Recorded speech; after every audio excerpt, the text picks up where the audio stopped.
lagi ya dengan saya di channel HR Milenial. Di video kali ini saya akan sharing sekedar tips aja sih buat teman-teman yang masih mahasiswa khususnya.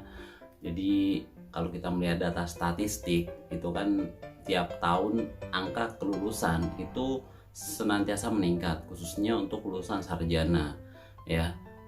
Itu juga berlaku ternyata untuk lulusan-lulusan yang lain, untuk jenjang pendidikan yang lain seperti D3 ataupun level SMA atau SMK. Nah, dengan meningkatnya jumlah angkatan tiap-tiap tahun itu sebenarnya bisa menjadi dua sisi ya, dua sisi seperti halnya sisi mata uang. Apakah bagus atau buruk itu tergantung gitu, bisa dua-duanya. Tapi melihat situasi dan kondisi terutama terkait perekonomian, terus bursa kerja dan lain-lain, itu juga kalau kita lihat data nih ternyata lebih banyak kemudian yang sudah lulus tadi menganggur dibandingkan yang sudah bekerja. Itu kalau kemudian kita amati sebenarnya juga sangat kelihatan sih. Kalau misalkan teman-teman yang baru lulus tahun 2021 misalnya, coba cek deh angkatan teman-teman yang sudah bekerja dengan yang belum bekerja itu lebih banyakan yang mana.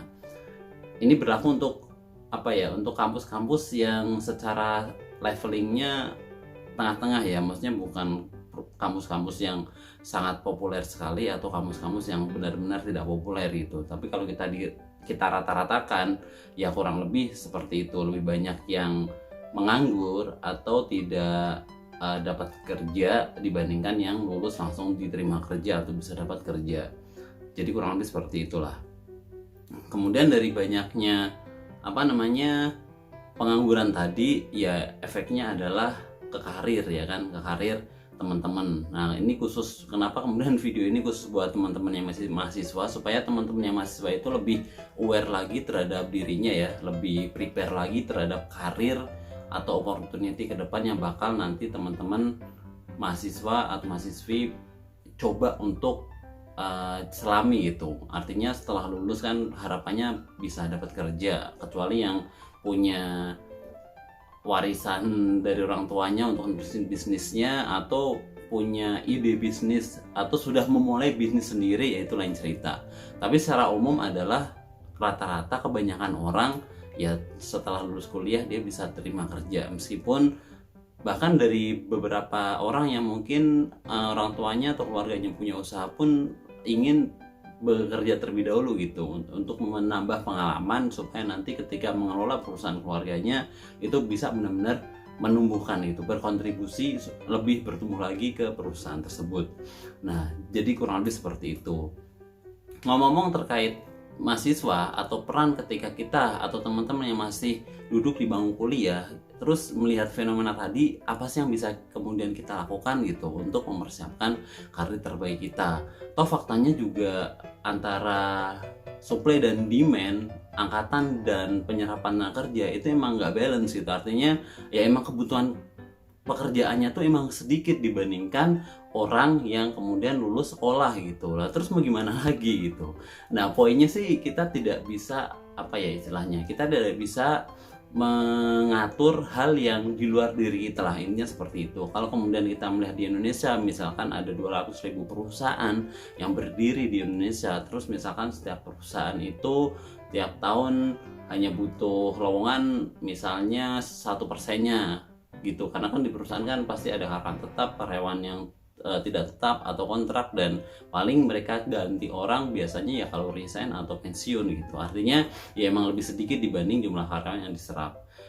Poinnya sih kemudian kita tidak akan membahas itu. Artinya adalah itu di luar kemampuan kita sebagai mahasiswa, kecuali teman-teman berpikir untuk menjadi seorang entrepreneur, itu sangat bagus sekali ya. Dan saya sarankan sih bisa mulai dari sekarang, nggak perlu nunggu lulus dulu baru kemudian menyelam sebagai seorang pengusaha. Kenapa? Karena kalau kemudian kita sudah mulai sejak awal, terus kalau misalkan kita belum berhasil ya kita bisa mencoba lagi dan evaluasi lagi. Artinya kita masih banyak sumber daya ya, artinya secara fisik kita masih cukup mampu lah untuk bangkit lagi gitu. Entah itu kita berusaha lagi untuk melanjutkan usaha tadi, atau kita nyari pengalaman dulu di luar, atau seperti apa. Artinya selagi kita masih muda ya kita masih punya banyak kesempatan untuk mencoba lagi dan mencoba lagi. Jadi seperti itu. Nah, karena tadi ya bursa kerja yang ada itu memang lebih sedikit, ya emang lebih sedikit. Cuman itu di luar kemampuan kita yang mungkin kita nggak bisa berbuat apa-apa. Tapi di video kali ini adalah kita berusaha untuk prepare sebaik mungkin yang memang itu di bawah kendali kita gitu. Artinya ada beberapa hal yang ya itu bisa kita lakukan sehingga ketika kesempatan itu ada, itu ya kita benar-benar sudah ready untuk mengambil kesempatan yang ditawarkan. Jadi kurang lebih seperti itu kan. Nggak lucu ya kemudian kita nyantai-nyantai terus menyalahkan situasi yang memang bukan di bawah kontrol kita gitu loh. Kecuali kalau kita sudah berusaha, benar-benar berusaha semaksimal mungkin, terus hasilnya nggak berhasil, ya it's okay lah, kita bisa evaluasi lagi. Tapi ya, poinnya adalah jangan sampai kemudian kita merasa kita mumpung masih mahasiswa nyantai gitu loh, kita nggak ngelakuin apa-apa, setelah lulus terus kita baru kaget ternyata susah nyari kerja. Nah, poinnya sih di situ supaya kita nggak seperti itu gitu loh. Nah, ngomong-ngomong terkait apa sih kemudian peran yang kita bisa lakukan selama kita masih menjadi mahasiswa sebelum kita terjun di dunia kerja, itu ada beberapa hal, ya kan? Kalau kemudian sering saya sampaikan kalau saya ngasih materi ke teman mahasiswa itu biasanya ada beberapa tipe, ya kan? Ada beberapa tipe mahasiswa. Nah, ini tergantung teman-teman nih, teman-teman nanti masuk di tipe yang sebelah mana gitu. Nah, tipe yang pertama nih namanya mahasiswa, kalau saya bikin singkatan itu, pertama tipe mahasiswa kupu-kupu ya. Jadi mahasiswa kupu-kupu. Apa itu mahasiswa kupu-kupu? Nah, dia kerjanya adalah kuliah pulang terus dead gitu. Enggak ya.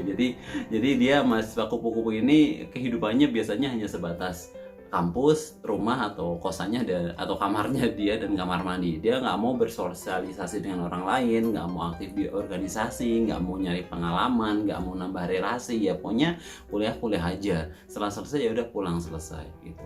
Nah, mahasiswa seperti ini tidak saya sarankan ya. Kalau misalkan teman-teman memilih untuk menjadi seorang mahasiswa, ya harus produktif lah. Jangan kemudian menjadi yang seperti tadi.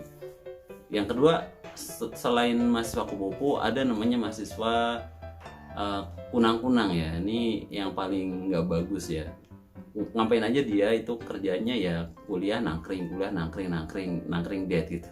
Jadi kerjanya cuma kuliah dan nongkrong doang, sama sekali nggak produktif. Kuliah juga secara akademis hasilnya nggak bagus atau tidak memuaskan, apalagi nanti setelah lulus itu biasanya lebih ngandelin orang dalam gitu supaya dia dapat kerja.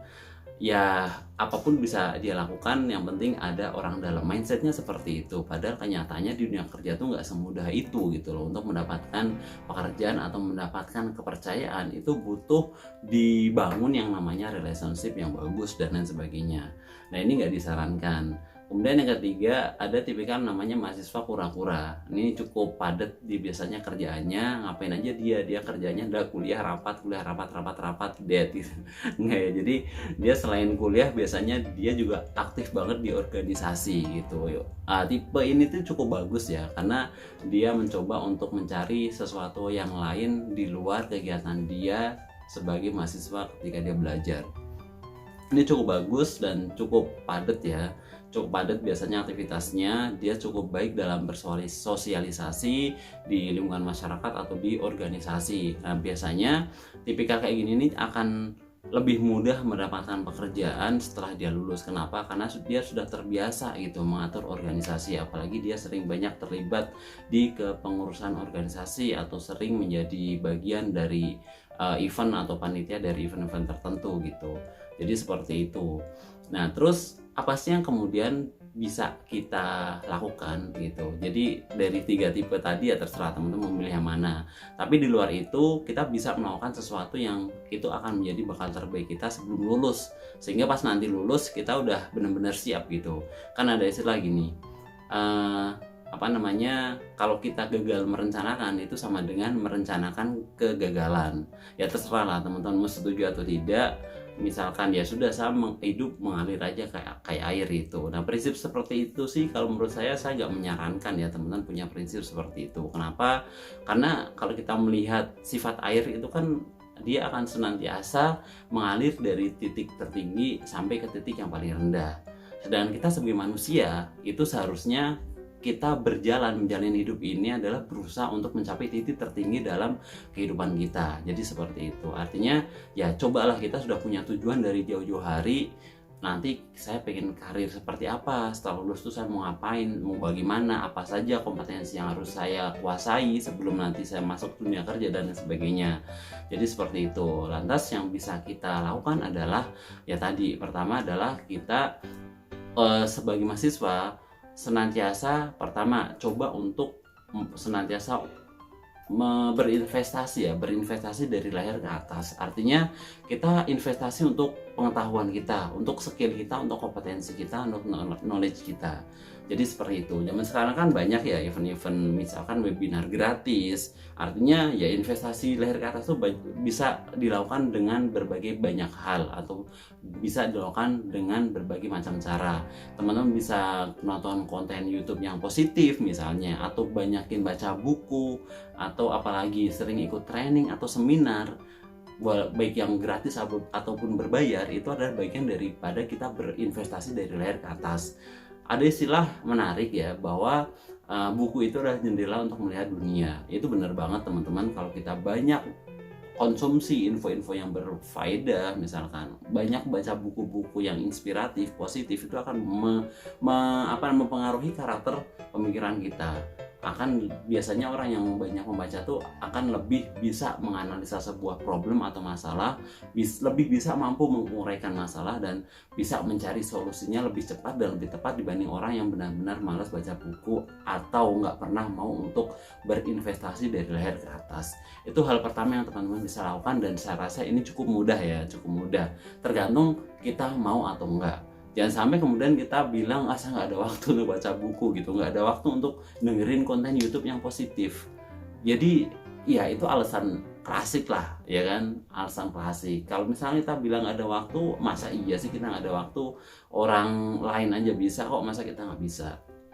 Itu pertama yang paling mudah. Yang kedua adalah teman-teman selain berinvestasi leher ke atas, sebenarnya hal lain pun bagian daripada berinvestasi leher ke atas ya. Artinya ya kita mengisi hal yang positif dengan cara tadi, bisa baca buku, ikut seminar atau training, atau manfaatkan waktu benar-benar untuk menumbuhkan kompetensi dan knowledge kita. Yang kedua adalah kita bisa mencoba untuk menjadi seorang internship atau karyawan internship. Kan biasanya banyak tuh perusahaan yang open internship ya, untuk posisi-posisi tertentu dia open untuk mahasiswa magang, ya kan, untuk mahasiswa yang memang pengen melakukan program internship itu bisa coba. Jadi seperti itu. Jadi even misalkan teman-teman ada, kalau misalkan biasanya internship kan diperbolehkan bagi mahasiswa tertentu yang mungkin programnya ada di semester 7 atau semester 8 sebelum skripsi lah. Tapi teman-teman sebenarnya bisa juga, misalkan ketika libur semesteran itu kan biasanya ada jeda waktu cukup lama. Nah itu teman-teman bisa menawarkan diri kalau teman-teman punya relasi orang yang teman atau orang tua atau saudara atau siapapun yang sudah bekerja di perusahaan. Nah teman-teman nggak usah berpikir bahwa ketika saya menawarkan diri untuk sebagai karyawan internship, sebagai mahasiswa internship yang belajar praktek di lapangan dunia kerja, ya saya harus digaji, saya harus dapat gaji atau uang saku sekian. Itu buang jauh mindset seperti itu. Saya pikir gini teman-teman manfaatkan kalau misalkan ada yang menawarkan, itu yang ada yang menawarkan itu ada sesuatu yang sudah sangat jarang gitu loh, sudah merupakan kesempatan yang sangat langka, yang kalau kita lewatkan itu sayang banget, ya kan? Karena kalau teman-teman coba lihat, misalkan teman masih mahasiswa nih, terus teman-teman lihat berbagai banyak lowongan kerja yang sering di-share di sosial media misalnya, itu kadang-kadang mereka untuk posisi yang levelnya staff aja, untuk level junior aja tuh memerlukan atau mensyaratkan pengalaman kerja. Nah, bagaimana kemudian seorang fresh grade bisa punya pengalaman kalau baru lulus udah dimintain pengalaman gitu, ya kan? Nah, salah satu cara yang kemudian bisa teman-teman pakai ya ketika teman-teman libur semesteran atau teman-teman di kuliahnya ada program internship, ya teman-teman bisa memanfaatkan waktu itu untuk benar-benar mencari tempat yang bisa dipakai untuk belajar sambil kerja. Intinya seperti itu. Abaikan terlebih dahulu berapa uang saku atau gaji yang bakal diterima. Even nggak dikasih gaji pun teman-teman akan mendapatkan ilmu dan pengalaman yang sangat-sangat berharga dan bermanfaat. Itu yang kedua, ya kan. Pertama kita berusaha untuk investasi dari atas, kedua kita cari pengalaman kerja melalui program-program internship dan lain sebagainya. Terus tips yang ketiga adalah teman-teman bisa ikuti komunitas-komunitas atau organisasi yang positif dan produktif, senantiasa mengajak kita untuk senantiasa bertumbuh gitu, ya kan, bertumbuh. Kita banyakin relationship, ya kan, jangan hanya melulu ya teman-teman saya yang ada di kampus doang atau bahkan yang ada di satu fakultas doang gitu, ya kan. Hilangkan batasan-batasan itu. Di luar sana banyak komunitas-komunitas yang senantiasa mengajak kita untuk sama-sama bertumbuh, komunitas yang benar-benar bisa merangkul para anggotanya untuk memberikan challenge yang bisa membuat mereka bisa menambah value dirinya, kurang lebih seperti itu. Nah, cari komunitas-komunitas seperti itu. Kalau misalkan pasti ada namanya komunitas HR milenial ya, ini ada WhatsApp grup dan ada di grup Telegramnya. Nah, teman-teman bisa misalkan join grup-grup semisal itu, dimana teman-teman bisa saling berdiskusi, kemudian bisa saling bertanya, menanyakan sesuatu hal yang berkaitan dengan karir kita atau sesuatu yang bisa meningkatkan value kita. Itu yang ketiga ya. Jadi yang pertama kita bisa mencari ya, atau bisa mulai berinvestasi dari layar ke atas. Kemudian yang kedua, kita bisa untuk mengikuti atau mencari program-program internship. Terus yang ketiga, kita bisa ikut organisasi-organisasi atau komunitas-komunitas yang positif dan produktif. Jadi seperti itu. Kemudian tips yang terakhir atau tips yang keempat, teman-teman jangan kemudian sungkan untuk menawarkan diri kita menjadi partner dosen atau menjadi asistennya dosen gitu. Kita bisa tempel ke dosen untuk menjadi asistennya, atau kita bisa jadi asisten dari orang yang sudah bekerja di perusahaan. Jadi kalau bisa ya udah Pak, saya misalnya gini, kalau misalkan ada dosen yang mungkin agak kesulitan ya untuk mencari rekan kerja dalam menyampaikan materinya di kelas, dia butuh menyusun PowerPoint misalnya ya, untuk menyusun PowerPoint yang kemudian, karena biasanya kan dosen kan dia mengajar ya by of the book gitu loh. Kalau misalkan teman-teman melihat yang kayak itu, ya itu kesempatan teman-teman bisa menawarkan bahwa Pak, boleh nggak saya jadi asisten Bapak, nanti ketika materi yang disampaikan nggak apa-apa deh saya buatin materi presentasinya dan sebagainya. Atau bisa jadi asistennya orang lain yang dia bekerja di perusahaan. Jadi kalau misalkan poin ketiga, teman-teman ikut banyak aktif di organisasi, kan di situ biasanya ya ada aja orang yang sudah bekerja atau bahkan yang sudah punya usaha sendiri, yang teman-teman bisa menawarkan diri tanpa dibayar, nggak apa-apa. Yang penting teman-teman bisa belajar bagaimana pengalaman di dunia kerja. Teman-teman bisa menjadi asisten pribadinya, atau kalau misalkan di situ ada opportunity buat teman-teman jadi karyawan internship, dia tuh lebih bagus lagi. Kurang lebih sama dengan internship, tapi ini kita yang coba proaktif untuk mencari tempat supaya kita bisa belajar di dunia kerja secara langsung gitu loh, ya kan. Apalagi kalau kemudian kita punya kesempatan untuk menjadi asistennya orang lain yang mungkin dia punya posisi di perusahaannya ya, entah itu dia manajer, supervisor, atau bahkan direktur atau business owner misalkan. Walaupun perusahaannya nggak besar, walaupun bisnisnya nggak besar, nggak masalah, tapi teman bisa terbiasa nantinya ya untuk berpikir sebagaimana orang berpikir di dunia kerja gitu loh. Karena apa? Karena di dunia kampus atau di dunia di dunia kita belajar di kelas itu sangat berbeda sekali dengan di dunia kerja. Bahkan problem-problem yang dialami di luar sana di dunia kerja itu sangat-sangat berbeda, ya kan? Sangat berbeda teman-teman. Karena apa? Karena kalau misalkan dalam kampus ya paling hanya study case aja, tapi kalau benar-benar kita terjun di lapangan dunia kerja, itu benar-benar kita akan mengalami kasus yang sebenarnya seperti apa.